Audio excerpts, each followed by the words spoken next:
Sahabatku yang dirahmati Allah, tidak ada satupun orang tua di dunia ini yang bangun di pagi hari dengan niat sengaja untuk menghancurkan hidup anaknya.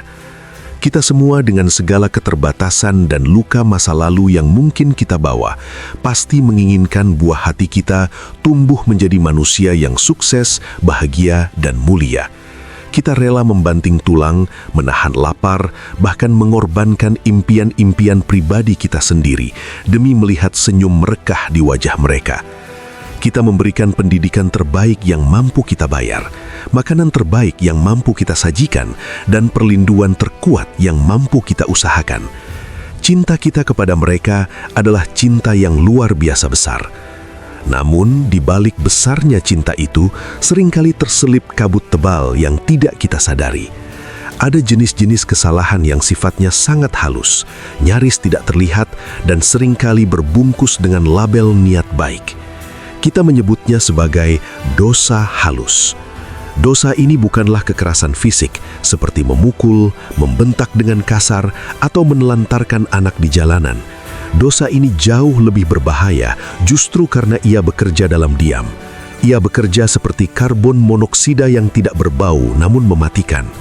Dosa halus ini perlahan-lahan menggerogoti mental, mematikan potensi alami, dan yang paling menakutkan adalah ia mampu menutup pintu-pintu keberkahan rizki anak tanpa menimbulkan luka luar yang berdarah. Sebelum kita melangkah lebih jauh untuk menyelami rahasia pengasuhan dan menyingkap tabir yang selama ini mungkin menutupi pandangan kita, saya mengajak sahabat untuk mendukung perjalanan syiar ini. Silahkan menekan tombol subscribe, berikan like pada video ini, dan jangan lupa nyalakan lonceng notifikasi agar sahabat tidak tertinggal materi penting lainnya.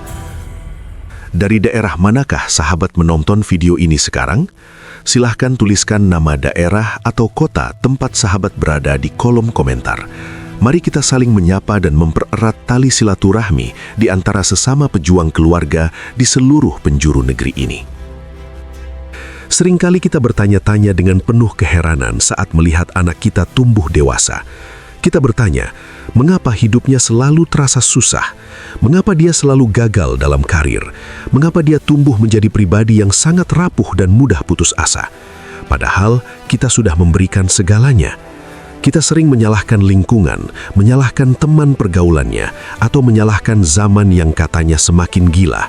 Tetapi, pernahkah kita berhenti sejenak untuk menengok ke dalam cermin pengasuhan kita selama belasan atau puluhan tahun ke belakang?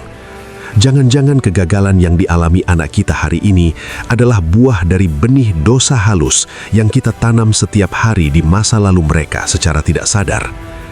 Dosa-dosa halus ini ibarat rayap yang memakan tiang penyangga sebuah rumah. Dari luar, tiang itu mungkin terlihat sangat kokoh, catnya terlihat bagus dan mengkilap, namun di dalamnya ia sudah keropos dan rapuh. Begitu ada sedikit guncangan atau gempa ujian kehidupan, rumah itu roboh seketika. Anak-anak yang dibesarkan dengan dosa halus orang tua akan tumbuh dengan penampilan fisik yang tampak dewasa, namun mereka memiliki jiwa yang keropos. Mereka tidak memiliki fondasi mental dan spiritual yang kuat untuk menopang beban rizki dan tanggung jawab yang besar di masa depan. Hari ini, mari kita singkirkan ego kita sejenak. Mari kita duduk bersama sebagai hamba Allah yang fakir ilmu, yang bersedia dikoreksi demi kebaikan darah daging kita sendiri. Kita akan membedah 5 dosa halus yang paling sering terjadi. Mungkin nanti hati kita akan sedikit tergores oleh kebenaran yang pahit, tapi biarkanlah rasa perih itu menjadi obat yang menyembuhkan luka sejarah keluarga kita. Dosa halus pertama yang sangat sering kita jumpai, namun paling sulit diakui oleh orang tua, adalah sikap terlalu melindungi atau overprotective. Sahabatku, naluri untuk melindungi anak adalah fitrah yang Allah tanamkan di dalam rahim dan jantung setiap orang tua. Itu adalah tanda cinta. Namun, ketika perlindungan itu berubah menjadi penyekapan mental, maka ia berubah menjadi racun yang mematikan karakter. Banyak orang tua yang karena saking sayangnya atau mungkin karena saking cemasnya terhadap dunia luar, akhirnya mengambil alih semua tanggung jawab yang seharusnya dipikul oleh anak. Mungkin kita pernah berada di posisi ini. Anak tidak boleh mencuci piring karena kita takut piringnya pecah atau tangannya terluka. Anak tidak boleh bermain di luar rumah karena kita takut mereka jatuh atau terkena kuman. Bahkan ketika mereka beranjak remaja, mereka tidak boleh mengambil keputusan sendiri karena kita takut mereka salah langkah. Tanpa kita sadari, kita sedang menjadi pencuri kemandirian. Kita mencuri kesempatan emas bagi anak untuk belajar dari kesalahan mereka sendiri. Kita mencuri hak mereka untuk merasakan kegagalan-kegagalan kecil yang sebenarnya sangat diperlukan untuk menguatkan otot-otot mental mereka. Kita berpikir bahwa kita sedang membantu mereka mempermudah jalan hidupnya. Padahal kenyataannya, kita sedang melumpuhkan sayap mereka. Bayangkanlah seekor kupu-kupu yang sedang berjuang dengan susah payah keluar dari kepompongnya. Jika kita merasa kasihan melihat perjuangannya, lalu kita mengambil gunting dan merobek kepompong itu agar dia mudah keluar, apa yang terjadi? Kupu-kupu itu tidak akan pernah bisa terbang. Sayapnya akan layu, cacat, dan akhirnya dia akan mati karena cairan dalam tubuhnya tidak terpompa ke sayap akibat ketiadaan perjuangan saat keluar dari kepompong. Begitulah gambaran anak yang terlalu dilindungi. Dampaknya di masa depan sangat fatal dan menyakitkan. Anak akan tumbuh menjadi orang dewasa yang penuh dengan keraguan. Mereka tidak memiliki kepercayaan diri dan selalu merasa harus bergantung pada orang lain untuk membuat keputusan. Dalam dunia kerja, mereka akan menjadi karyawan yang mudah menyerah saat ditegur oleh atasan. Dalam dunia bisnis, mereka tidak akan pernah berani mengambil resiko karena mentalnya sudah disetting untuk selalu berada di zona aman yang semu. Sahabatku, rizki yang besar membutuhkan keberanian dan ketangguhan mental. Bagaimana mungkin pintu sukses akan terbuka lebar bagi jiwa yang kerdil dan takut menghadapi dunia? Pintu rizki itu seringkali tertutup bukan karena anak kita tidak mampu secara intelektual, tetapi karena kita sebagai orang tua telah mematikan tombol berani dalam diri mereka sejak mereka masih kecil. Secara spiritual, sikap terlalu melindungi yang berlebihan ini juga mencerminkan kurangnya tawakal kita kepada Allah Subhanahu wa Ta'ala. Kita seolah-olah tidak percaya bahwa Allah adalah sebaik-baik penjaga, Al-Hafiz. Kita merasa bahwa kitalah satu-satunya pelindung mutlak bagi anak kita, padahal kita tidak akan pernah bisa mengawasi mereka selama 24 jam penuh. Sikap ini adalah bentuk kesombongan halus.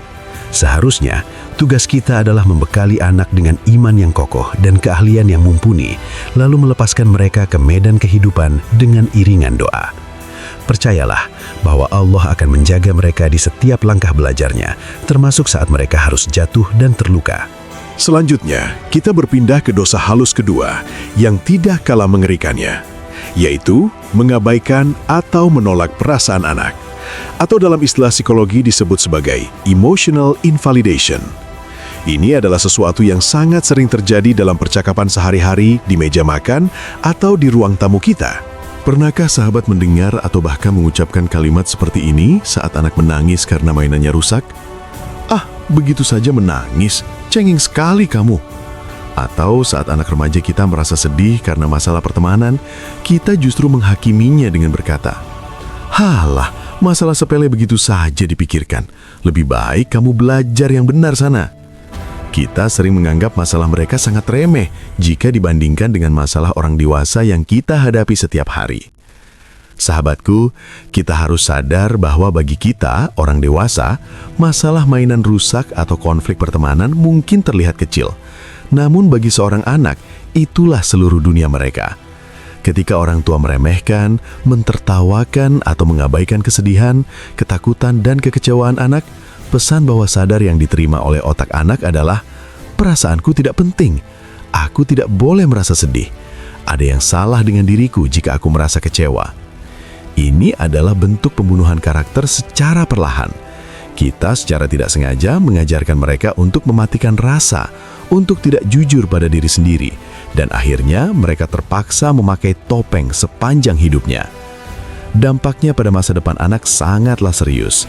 Anak yang perasaannya sering diabaikan akan tumbuh menjadi orang dewasa yang buta emosi. Mereka akan kesulitan mengelola stres karena sejak kecil tidak pernah diajarkan cara memvalidasi emosi. Mereka juga akan sulit berempati pada orang lain. Padahal di zaman modern yang sangat kompetitif ini, kesuksesan sangat bergantung pada kecerdasan emosional atau emotional quotient. Kemampuan untuk membangun hubungan harmonis dengan manusia lain adalah kunci rezeki. Bagaimana mungkin mereka bisa memimpin sebuah tim, bernegosiasi dalam bisnis yang besar, atau membangun rumah tangga yang sakinah jika mereka sendiri tidak paham bagaimana cara mengenali dan mengelola emosi? Selain itu, anak-anak yang menjadi korban pengabaian emosi ini seringkali tumbuh dengan luka pengasuhan yang dalam. Karena di rumah perasaan mereka tidak pernah diterima, mereka akan mencari kenyamanan dan pengakuan di luar sana. Mereka bisa terjebak dalam pergaulan bebas, penyalahgunaan narkoba, atau kecanduan gadget yang akut hanya untuk mencari validasi yang tidak mereka dapatkan dari orang tuanya. Rezeki pun akhirnya menjauh, karena keberkahan menyukai jiwa-jiwa yang stabil, tenang, dan jujur, bukan jiwa yang selalu bergejolak dengan amarah terpendam. Dalam Islam, Rasulullah SAW telah memberikan teladan yang sangat indah dalam memvalidasi perasaan anak. Beliau pernah secara khusus menghibur seorang anak kecil yang sedang bersedih karena burung pipit peliharaannya mati. Rasulullah tidak mengatakan, cuma burung mati saja sedih. Tetapi beliau duduk bersamanya, bertanya dengan lembut, dan menghargai perasaan sedih anak tersebut. Inilah adab tinggi yang sering kali kita lupakan karena ego kita sebagai orang tua. Mari kita ubah cara komunikasi kita mulai detik ini. Jika anak merasa sedih, hadirilah secara utuh. Katakanlah dengan lembut, "Ayah atau ibu mengerti kamu sedang sedih. Tidak apa-apa untuk menangis. Sini, biarkan ibu memelukmu." Kalimat sederhana namun tulus ini akan membangun fondasi kepercayaan diri yang luar biasa bagi anak. Mereka akan merasa diterima secara utuh sebagai manusia. Anak yang merasa diterima emosinya akan tumbuh menjadi pribadi yang tangguh, yang mampu bangkit dari kegagalan seberat apapun, karena dia tahu dia memiliki tempat pulang yang paling aman, yaitu di hati orang tuanya. Sahabatku yang senantiasa mengharapkan ridha Allah, kita sampai pada dosa halus ketiga yang seringkali menjadi tembok besar bagi kebahagiaan anak, yaitu memproyeksikan ambisi orang tua kepada anak. Di dalam dunia psikologi, ini dikenal dengan istilah hidup melalui anak. Seringkali, kita sebagai orang tua memiliki masa lalu yang belum selesai. Mungkin di masa muda dahulu, kita memiliki cita-cita yang gagal kita raih.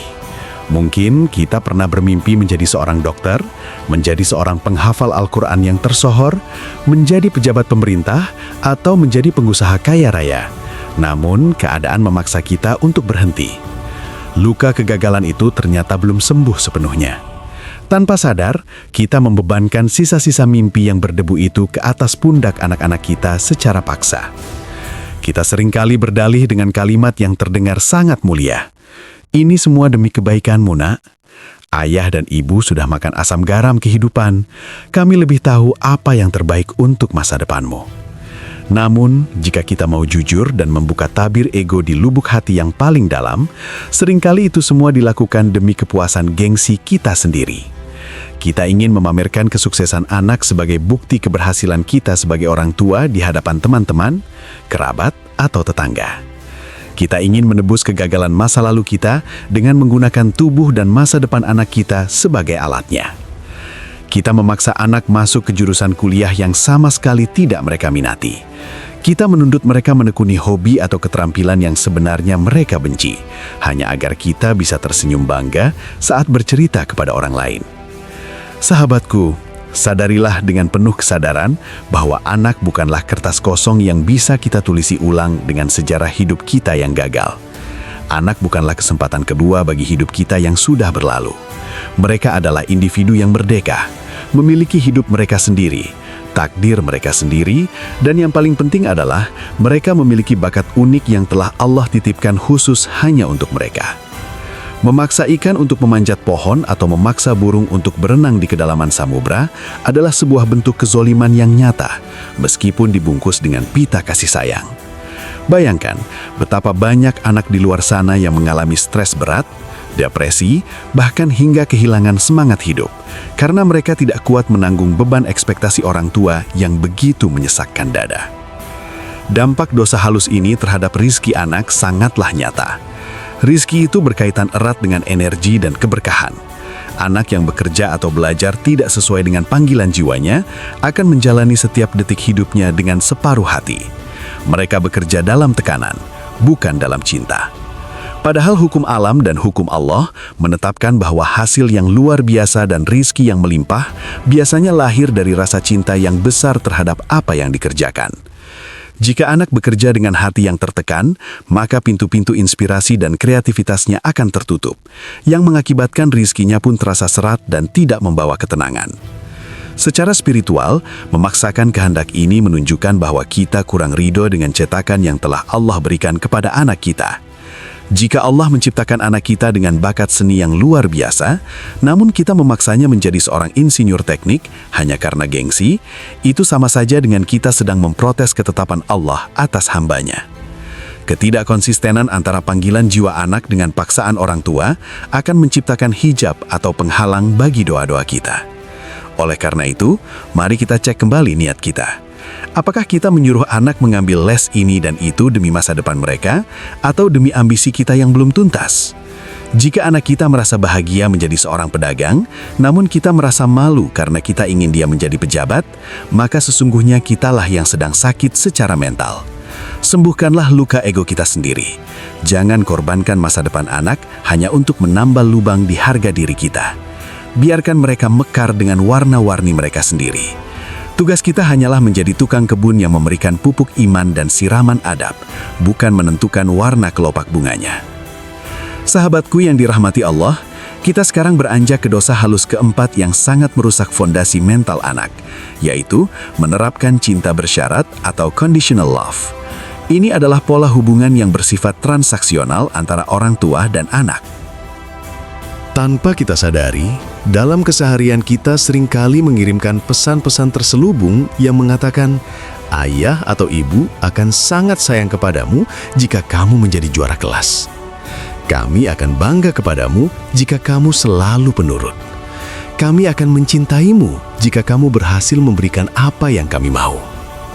Sebaliknya, ketika anak mengalami kegagalan, ketika nilai ujian mereka jelek, atau ketika mereka melakukan kesalahan kecil, kita secara tiba-tiba menarik rasa sayang itu. Kita menunjukkan wajah yang dingin, memberikan diam yang menghukum, atau menunjukkan kekecewaan yang berlebihan sehingga anak merasa dirinya tidak berharga lagi. Sahabatku, perlu kita renungkan kembali bahwa cinta orang tua seharusnya menjadi gambaran kecil di bumi tentang sifat Ar-Rahman dan Ar-Rahim milik Allah Subhanahu wa Ta'ala, yaitu kasih sayang yang luas tanpa syarat. Ketika seorang anak tumbuh dengan perasaan bahwa dia hanya dicintai saat dia berprestasi, maka dia akan tumbuh menjadi seorang people pleaser atau orang yang selalu haus akan pengakuan orang lain. Mereka akan kehilangan jati diri karena seluruh hidupnya dihabiskan untuk memuaskan standar orang lain demi mendapatkan secercah kasih sayang. Di masa depan, anak-anak yang menjadi korban cinta bersyarat ini akan menjadi pribadi yang sangat tidak aman atau insecure. Mereka akan selalu merasa tidak pernah cukup baik, sekaya apapun mereka nantinya. Dalam dunia profesional, mereka bisa terjebak menjadi seorang gila kerja atau workaholic yang tidak sehat, bukan karena mereka mencintai pekerjaannya, tetapi karena mereka merasa harus terus membuktikan diri agar tetap dianggap berharga. Dalam hubungan rumah tangga, mereka akan mudah terjebak dalam hubungan yang toksik karena mereka terbiasa berpikir bahwa cinta adalah sesuatu yang harus dibeli dengan pengorbanan diri yang menyakitkan. Mentalitas seperti ini sangatlah melelahkan dan akan menghambat kebahagiaan sejati. Rezeki pun akan terpengaruh karena orang yang bekerja berdasarkan rasa takut, takut tidak diakui, takut ditolak, atau takut gagal, akan memancarkan energi yang rendah. Berbeda halnya dengan anak yang dibesarkan dengan cinta tanpa syarat. Mereka memiliki tangki cinta yang penuh di dalam jiwanya. Mereka memiliki kepercayaan diri yang stabil. Mereka tidak takut gagal karena mereka tahu bahwa sekecil apapun hasil yang mereka raih, mereka tetap memiliki tempat yang hangat dan penerimaan yang utuh dari orang tuanya. Kepercayaan diri yang lahir dari rasa aman inilah yang sebenarnya menjadi magnet rezeki yang paling kuat. Bayangkan betapa indahnya jika kita bisa berkata kepada anak kita saat mereka membawa pulang nilai yang buruk. Nah, ayah memang sedih melihat hasil ini, tapi nilai ini tidak akan pernah mengurangi rasa sayang ayah kepadamu sedikit pun. Mari kita pelajari apa yang salah dan kita perbaiki bersama-sama. Kalimat ini sangat krusial karena ia memisahkan antara perilaku anak dengan jati diri anak. Kita boleh tidak menyukai perilakunya, tetapi kita harus tetap mencintai pribadinya secara utuh. Inilah yang akan membentuk fondasi mental juara yang kokoh di dalam diri anak kita. Mari kita hapus semua daftar syarat dalam mencintai darah daging kita sendiri. Peluklah mereka dengan erat saat mereka naik ke podium juara. Namun peluklah mereka jauh lebih erat lagi saat mereka terjatuh dalam kegagalan. Karena justru pada saat mereka gagal dan hancur itulah, mereka paling membutuhkan pasokan energi kasih sayang dari kita untuk bisa bangkit kembali. Jangan biarkan mereka merasa sendirian menghadapi dunia yang keras ini, hanya karena mereka tidak mampu memenuhi standar ambisi kita yang kadang tidak masuk akal. Sahabatku yang dimuliakan Allah, kita sekarang sampai pada pembahasan dosa halus yang kelima. Sebuah kesalahan yang dampaknya sangat menghancurkan otoritas kita sebagai orang tua, yaitu inkonsistensi antara ucapan dan perbuatan, atau yang bisa kita sebut sebagai sikap munafik dalam pengasuhan. Seringkali kita tidak sadar betapa tajamnya pengamatan anak-anak kita. Kita dengan sangat lantang menyuruh mereka, "Nak, jangan bermain telepon genggam terus, itu merusak mata dan membuang waktu." Namun di saat yang sama, mereka melihat kita sendiri sedang asyik menggulir media sosial selama berjam-jam tepat di depan mata mereka. Kita berteriak dengan nada tinggi menyuruh mereka, "Nak, ayo cepat sholat." Namun kita sendiri masih asyik dengan pekerjaan atau tontonan kita dan menunda-nunda panggilan Allah tersebut. Kita menasihati mereka agar jangan pernah berbohong, namun di hadapan mereka pula kita menyuruh anak kita untuk mengatakan bahwa kita sedang tidak ada di rumah saat ada tamu yang tidak kita inginkan datang berkunjung. Sahabatku, kita harus selalu ingat bahwa anak-anak kita adalah peniru yang sangat ulung. Mata mereka jauh lebih tajam daripada telinga mereka. Mereka mungkin tidak selalu mendengarkan ceramah panjang lebar yang kita berikan, tetapi mereka merekam dengan sangat kuat setiap tindakan yang kita lakukan dalam keseharian. Ketika terjadi jurang perbedaan yang lebar antara perintah lisan kita dengan contoh perbuatan nyata kita, maka di dalam pikiran anak akan terjadi sebuah kebingungan moral yang hebat, atau dalam istilah psikologi disebut sebagai cognitive dissonance.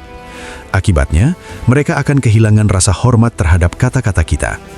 Dampak jangka panjangnya sangat mengerikan bagi masa depan mereka, yaitu hilangnya integritas diri. Anak akan tumbuh menjadi pribadi yang pandai bersandiwara, pandai berbicara manis di depan orang lain, namun perilakunya buruk di belakang, persis seperti yang dicontohkan oleh orang tuanya. Padahal dalam dunia kerja profesional dan dunia bisnis, integritas adalah mata uang yang paling berharga. Rizki dititipkan melalui kepercayaan manusia lain kepada kita.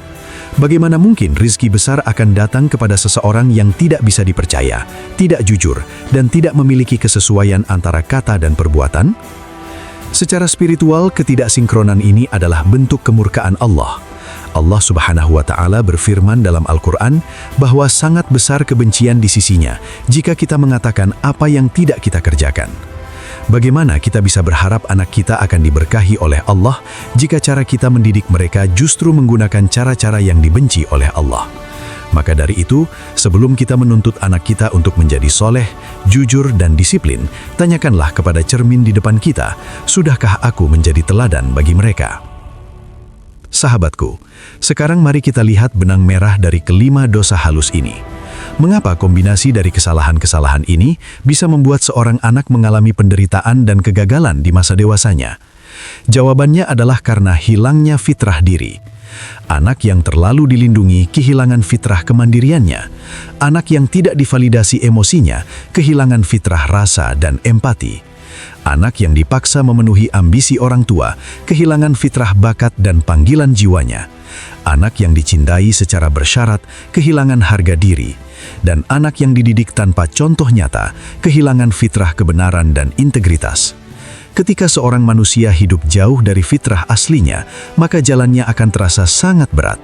Mereka seperti sedang berenang melawan arus sungai yang sangat deras. Energi mereka habis hanya untuk bertahan hidup secara mental, bukan untuk bertumbuh dan berkembang. Inilah yang menyebabkan mereka gagal dalam karir, gagal dalam memimpin keluarga, dan terjebak dalam masalah kesehatan mental seperti kecemasan berlebihan atau anxiety. Kegagalan yang mereka alami saat dewasa sebenarnya hanyalah pantulan dari fondasi jiwa yang sudah kita miringkan sejak mereka kecil melalui benih-benih dosa halus tadi. Namun sahabatku yang penuh kasih, kabar baiknya adalah dalam kamus kasih sayang Allah, tidak ada kata terlambat selama napas masih berhembus. Perbaikan selalu mungkin dilakukan. Langkah pertama adalah pengakuan jujur. Akuilah di hadapan Allah dengan penuh kerendahan hati bahwa kita telah banyak khilaf. Tangisan penyesalan seorang orang tua di atas sajadah adalah air suci yang mampu menyuburkan kembali jiwa anak yang sudah sempat tandus. Langkah kedua adalah meminta maaf secara terbuka kepada anak. Ini mungkin langkah yang sangat berat bagi ego dan gengsi kita sebagai orang tua. Namun dampak dari permintaan maaf yang tulus kepada anak adalah sebuah keajaiban. Temuilah anak kita, tataplah matanya dengan lembut dan katakanlah, "Nak, maafkan ayah dan ibu. Dulu kami banyak melakukan kesalahan dalam mendidikmu. Mungkin cara kami telah melukai hatimu. Kami melakukan itu karena ketidaktahuan kami. Tolong ridailah kami, Nak." Kalimat ini akan meledakkan tembok pembatas yang selama ini menghalangi kasih sayang antara orang tua dan anak. Saat hati anak sembuh dari luka masa lalunya, maka aliran rizki dan keberkahan hidupnya akan mulai terbuka kembali secara ajaib. Langkah terakhir adalah doa tanpa putus. Senjata paling ampuh milik kita adalah doa yang dipanjatkan dengan hati yang hancur dan penuh harap kepada Allah. Mintalah agar Allah menyembuhkan luka batin anak kita. Mintalah agar Allah menguatkan mental mereka. Dan mintalah agar Allah sukseskan mereka dengan caranya yang paling indah. Menjadi orang tua adalah sekolah seumur hidup tanpa hari libur. Kita akan terus belajar, terus melakukan kesalahan, dan harus terus memperbaiki diri sampai kita menutup mata. Anak-anak kita adalah titipan Allah. Mereka bukan milik kita sepenuhnya. Mari kita kembalikan mereka kepada Allah dalam kondisi yang terbaik yang bisa kita usahakan. Sebagai penutup, mari kita tundukkan kepala sejenak, memohon ampunan dan pemulihan bagi keluarga kita. Ya Allah, ampunilah kami jika selama ini kasih sayang kami justru melukai anak-anak kami. Ampunilah kami jika perlindungan kami justru mengerdilkan jiwa mereka.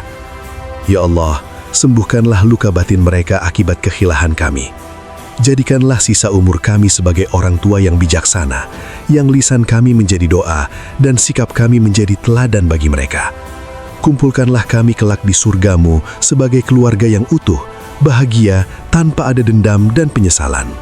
Amin, ya Rabbal Alamin. Terima kasih sahabatku sudah bersedia merenung bersama hingga akhir.